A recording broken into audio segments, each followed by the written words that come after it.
We've hit a home run on the access mission in the community college sector. We opened the doors to pretty much everybody. When you start looking at some of the data on who gets through, we were maybe not as happy with what happened on the back end. So we're seeing, 30, 35, 40% completion rates nationally, and which means that 60 to 65% of students aren't reaching their goals. And so some of the big ideas of guided pathways came around after a lot of research from both behavioral economics and looking at community college students. And the kind of where it landed was there are four big ideas. And Guided Pathways talks about the four pillars on the national movement. And one is that we need to clarify the paths for students, so meaning that students need to know what they need to take to get to where they want to go. Sounds simple, actually much harder in practice. As you may know, as being a community college student, is things have gotten increasingly confusing over the years. It's really hard to find your way through a community college to your goals. And the notion of clarifying the path is a really important one for students. We talk to students, and we've done focus groups in many states, including California, and it's always intriguing that when they come back, students really want to be focused and directed. They want to have colleges help them figure out what they need to take to get to where they want to go. That came from a California project called Student Support Redefined. So that clarifying the path is the first pillar. The second pillar is how do we help students get on the path, right? So how do you know what path you want to get on? And how do we help students move from being undecided, as many students are when they start at a community college, to help them get forward momentum towards a program at the institution and either direct entry into the workforce through a workforce first program or transferring with junior standing in a major. And those kind of two big ideas that undergird Guided Pathways, we have to be able to get students on the pathway. So that's about how do students come into the institution, how do we onboard students, how do we market to students, and then also how do we get them through things like basic skills or developmental education in mathematics and English, so they're doing transfer level work quicker. How do we get them into programs quicker? And so second pillar really focuses on how do you get students into programs. The third pillar is how do we keep them on the path? And this is one I used to work in industry a little bit as a strategic consultant, and in the late 90s and early 2000s, companies got really good at using data to help monitor their customers moving through the businesses and helping kind of customize things so that their customers remain customers. And we don't use data that much in higher education historically to monitor progress and maybe intervene in customized ways. So this has to do with what we would call advising on one hand. How do we keep students on the path? How do we help them when they're moving down unproductive paths, like towards things when students don't get into selective programs such as nursing? What do we do to help redirect them towards something that can be really positive? So that third big idea is keeping students on the path. And then finally, how do we ensure that they're learning what we say they're learning? So we have these big ideas. We talk a lot about student learning outcomes assessment at the course level, so you have course objectives and course outcomes. But when you leave higher education, what are the things that stay with you, or the big ideas, things like critical thinking and communication and computation, the things you're going to do in your careers. And so we want to work a little more specifically on developing those things over time. So just to summarize, the four big ideas are clarifying the path, helping students get on the path, helping them stay on the path, and then making sure that they're learning what we say they're learning. And these form a framework. There's not one right way of doing guided pathways. Each college can find their own path, using the term again, to getting to guided pathways at their institution under those four big ideas. And a lot falls under those big ideas. So colleges have a lot of creativity they can put into this process, as well as acknowledgement of their own local unique trajectories and cultures as they develop guided pathways work. Obviously, the work of equity is the work of guided pathways. I mean, I think as you ask colleges to move down a pathway towards implementing guided pathways, you have to have the why in place first. And the why pretty strongly is around the topics of social justice and equity. When you look where in higher education low-income students tend to start, disproportionately they're starting in community colleges. And unfortunately, historically, it's been the sector that's had the lowest success rates. So this is really a social justice and equity issue. Colleges have done the best they can with limited resources compared to the other systems. But we've learned a lot in the last 10 or 15 years about the need for scaled reform. I think one of the things we've learned in a lot of those other efforts that have happened in California is we've tended to do either small things to large number of students. So if we have like a change that we make for all students, it's relatively small changes, or we do huge changes to small numbers of students. So if there's 10,000 students in a college, there's lots of great programs around the state that serve 50 or 75 students. So that's one thing we're trying to avoid here. We want to make larger changes to larger numbers of students that affect larger numbers of students. When you talk about the big ideas of guided pathways, it's building on a lot of the things we've learned. There's been great work in California, for example, on the basic skills front, acceleration models, the California Acceleration Project, things like Statway Quantway in California, our friends down at Cuyamaca doing co-rec work. Those all have a home under the guided pathways umbrella and really on getting students on the path and kind of moving their progress more quickly. I think what we're doing here is learning from the things we've learned individually. By the way, we've had great structured programs in workforce programs for decades, right? And also happens to be, by the way, where we have very high levels of success. Like you look at the success rate in nursing programs or allied health programs or business office technology programs, you see 60, 70, 80%, 90% completion rates.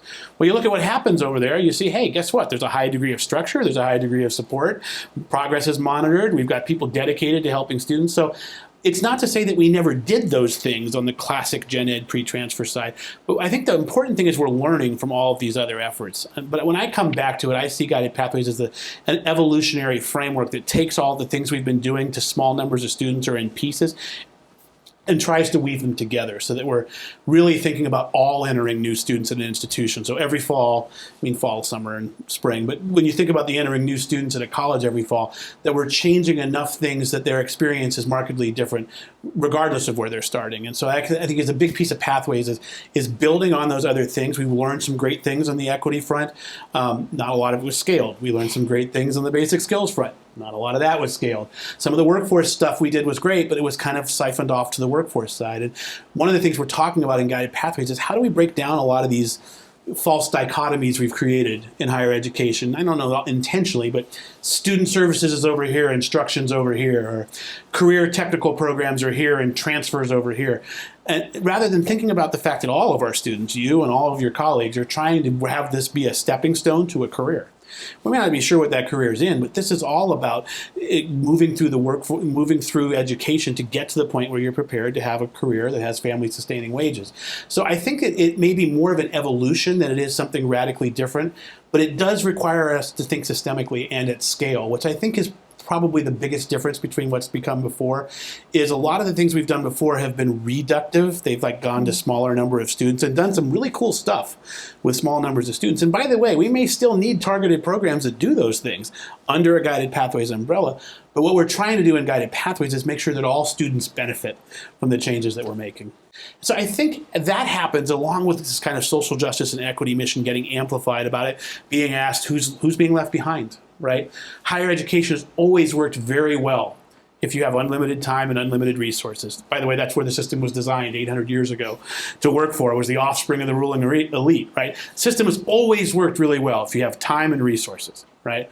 We democratized higher education in America in the 20th century, and now I think the promise of that was that we're going to deliver on it by making sure it works for students and populations who didn't access higher education before. When you look at who doesn't succeed in higher education now, it's disproportionately low-income students. And there is a race component to this, and the race component is we can talk about income as if it's some magic, easy way to talk about race in this country, but these two things are highly correlated. And yes, those are sociological issues. There may be other reasons for how we've gotten to this point. But if you deeply care about economic mobility and you deeply care about equity, these are conversations both about race and income. And I think all of these things have kind of come together. So we know more about the data. We know more about what works and what hasn't worked. I would argue we always cared, but that mission's been sharpened as the data systems have gotten better and more discussion nationally about who's succeeding and who's not succeeding. There's been an increasing discomfort with who's being left behind by the traditional systems. And I think the other thing that's happened is we've got 30, 40 years of data of what happens when you've done things the traditional way, right? Definition of insanity is to do the same thing over and over and hope for a different result. I think we're seeing these things come together in a way. Public perception, accreditation, accountability, data systems. We've tried a lot of things to small numbers of students, so we've learned a lot. I think we're building on what we've learned, but I also think there's an increasing sense of urgency. That's why I get so excited. I spend 200 days a year on the road doing this work because I fundamentally believe that we have the ability to change these systems and structures. It's not going to happen like this, but that we have the ability to make these changes, and we're starting to see it. That's the other thing that's happened. We're starting to see the success. in colleges around the country, measure some important data. We're seeing increases on that data. We're seeing increases in completion rates. So it really has picked up steam because of all of those things coming together. Awesome. And as someone who comes from the foster care system and Yeah. is also a Black disabled woman in those Yeah. intersections, it's great to know that the next generation hopefully will have that support and have a more streamlined ability to meet their goals. I think we've always done some one-on-one things to help Yes. students, right? I think what we're trying to do is combine those one-on-one things with systemic and structural things so that the systems are working together. That's where this is so promising, is that you don't have to have intervention level efforts against a system coming down at you. You're trying to build these things together moving forward. So that it's very exciting. I agree that it's that exciting too. So this is a concern that I know I've heard from lots of students. Doesn't guided pathways restrict the autonomy of students? Interesting question. I mean, this comes from a lot of places, not just students.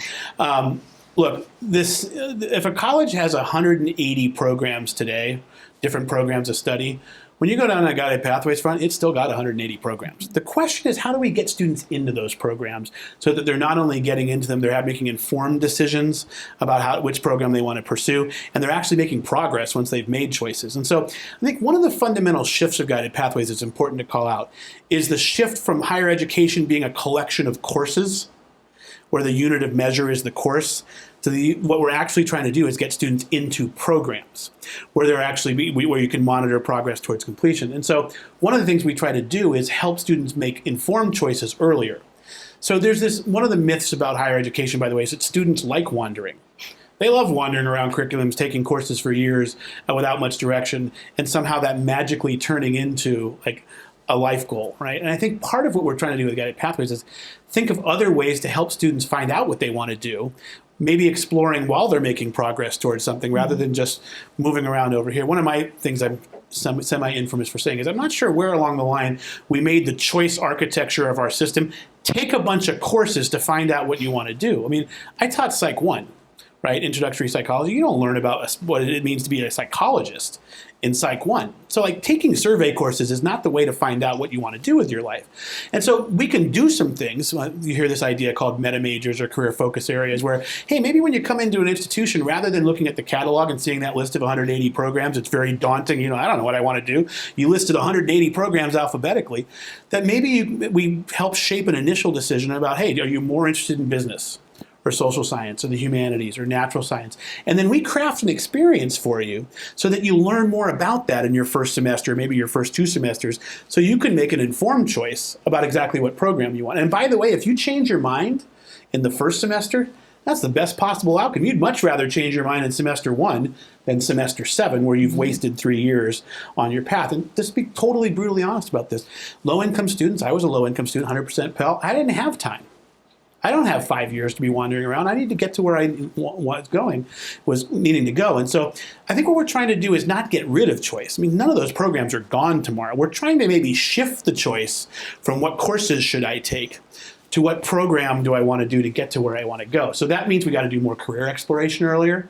We got to match interest to careers, and we got to create experiences so that students can find their paths more quickly. All of those programs, we actually have seen some evidence of this. We believe that, by the way, students will have a broader understanding of the range of things that they might be able to do by going through a Guided Pathways experience, because we're going to expose you to those, we're going to inform you about them, and then you can make choices about them that are more informed. We sometimes talk about architecting choice, right? Rather than just saying, here's 180 choices, maybe we make a 2-step process where you decide between 7 things, and then after you do that, you can decide between the ones that come after that or that you want to change. So we're trying to give students informed choices rather than get rid of them, because there's certainly no threat of Guided Pathways, which is about getting rid of programs. I mean, if that happens in a college, that's happening because, for example, the program doesn't lead to outcomes in the workforce or it isn't helping. That's a whole different process. Guided Pathways is about helping students pick programs with an informed way and then helping them make progress towards those so they know what to take to where they want to get to where they want to go. How will Guided Pathways fit all these different contexts?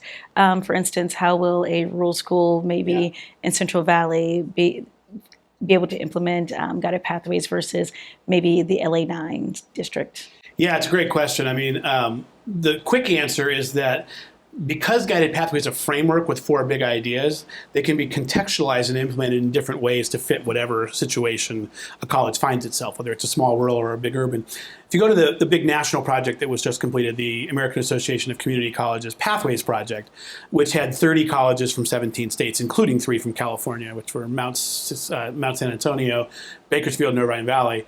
But there were 27 other colleges from 16 other states.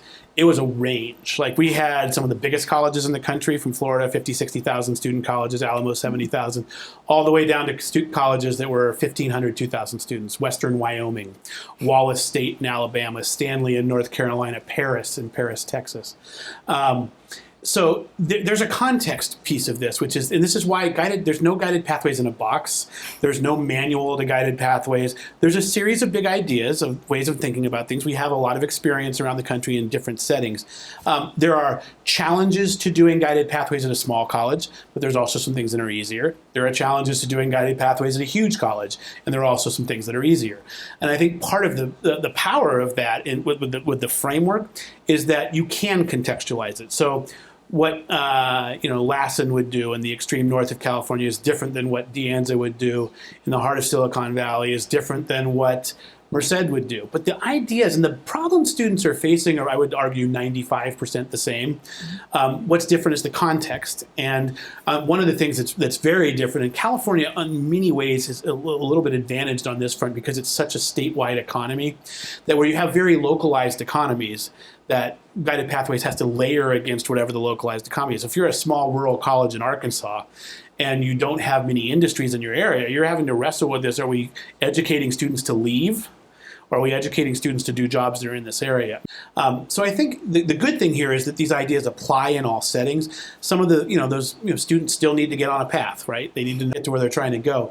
One other thing you brought up there is the kind of intersection between career and transfer, and we very strongly believe it's all different spots on a continuum. Right? We talk about true career pathways and kind of stackable credentials and those things happening over time. That's something I think we've said a lot, that folks like Career Ladders Project and others in California have really helped make real. I went 9 straight years and took student loans every single one of those years. 9 straight years, 4 years for a bachelor's, 2 years for a master's, 3 years for a doctorate. So you can look at what I did and say, wow, that was a very kind of academic transfer focused, moving between the systems. But I knew every single one of those years that I was racking up student loans, this better be about a career at some point that's going to help me start paying these off. So I think we got to stop. We do this a lot in higher education, like compartmentalizing these things. All of our students are on a career path. And so those who are on a direct career path because they need the money now, we need to make sure that isn't the end of their career path. Like, they're going to start something they can do now. I always use transportation, distribution, and logistics as one of my great examples of this. Because, the first job you might get someone a short-term certification for is a forklift operator. But there's like 15 jobs on a path up to supply chain manager at FedEx who makes $180,000 a year and requires a master's degree. And there's a step of things along the way there that we need to be able to help make students make progress on. Not everyone will get to here, but when students do need to enter the workforce more quickly because of financial reasons, we need to make sure that they still have the same steps available to them going forward. So I do think the big problems we're wrestling with are similar, but the local context is incredibly important. And I do think that the application of these big ideas of guided pathways can help you contextualize it to each setting. Where do you see guided pathways going, not only in California, but nationwide? Yeah, it's really exciting. I mean, I have been very fortunate to be on the ground of this work with great colleagues nationally who are the kind of on the provider side and working with, at the end of the day, it doesn't matter what we do, it matters what the colleges do. And these colleges who've really started this ball rolling, one of the things we like to talk about is, so we just worked with these colleges nationally who signed on in 2015 to fully implement guided pathways at scale for the first cohort of students coming in fall of 2018. It's like a 3-year planning cycle, right?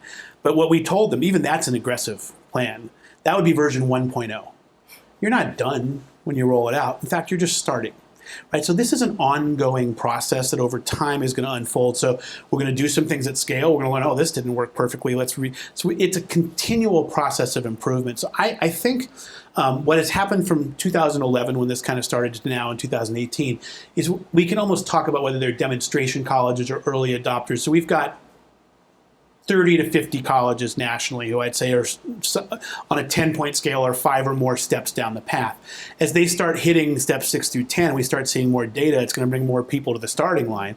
And California, with its 114 colleges, has colleges at every stage on that continuum. So what I hope happens in California is that in 3 years, we're looking back at California the way we can in some other states now and see a lot more colleges 5, 6, 7 steps down the path. Because each college has the decision of how far they want to go, how fast. I hope somewhere around a third of California community colleges, if you look back 3, 4 fall terms from now, have gone pretty significantly down this path. Another third are right behind them, and a third are kind of still working on getting that plan. I don't think you're going to see 114 colleges there tomorrow, because if we're going to do real reform that's at scale and is affecting all students, it's not going to happen overnight. Because we have a long history of doing things quickly for small numbers of students. This is different. We're changing more of the base structure, and we're doing it for all students who need these pathways. So I think you're talking, I don't know that you're ever done with this, because you're going to have a process of continuing improvement. But I think if we can look maybe let's even go fall 2021, fall 2022, and we see 25, 30, 35 California community colleges down this path significantly, it's just going to pave the way for the rest. And I think nationally, there's almost a state there's a state solution to this. There are states who are doing this all together. There are others where you have a couple colleges working on this. I think our friends at Jobs for the Future, with their student success centers, including the one in California that Sandy Freed helps run through the foundation. There's 15 of those states, I think, now who are trying to help catalyze this from a state level. And that, if I remember correctly, covers like 40% of the students nationally, or 50% of the students. So you're going to see more and more of this nationally as well. I would say up until this point, the national movement's probably a little faster than California, but it's still in its early stages. I think there's still a lot more ahead of us than there is behind us. What would you say to students that are concerned that there's this nebulous kind of idea about guided pathways? What would you say to them about how this is a benefit? I'd ask them, what do you want out of higher education? What are you here for, right? My guess is most students are going to say, because we've asked them hundreds of times before, I want to learn, but I want this to be a stepping stone to something I can build a life and a career on, in something that I love and that I want to do, that also I can have a living wage and a quality of life that I might not otherwise enjoy.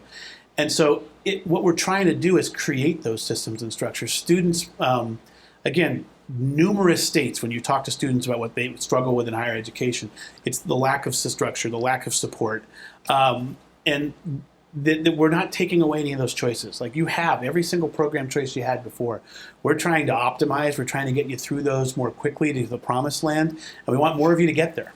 And so share your concerns, share the things that you worry about as you go down this path, but remember that what these colleges are working towards are systems and structures that are going to make it easier for you to get the classes you want, easier for you to know what to take to get to where you want to go, have you get there more quickly, and have more of you achieve the learning outcomes you're going to need when you move on either to transfer or when you enter the workforce. Community colleges are an amazing lifeblood in this country of economic mobility and social justice, and what we're working on together is to take them to the next level.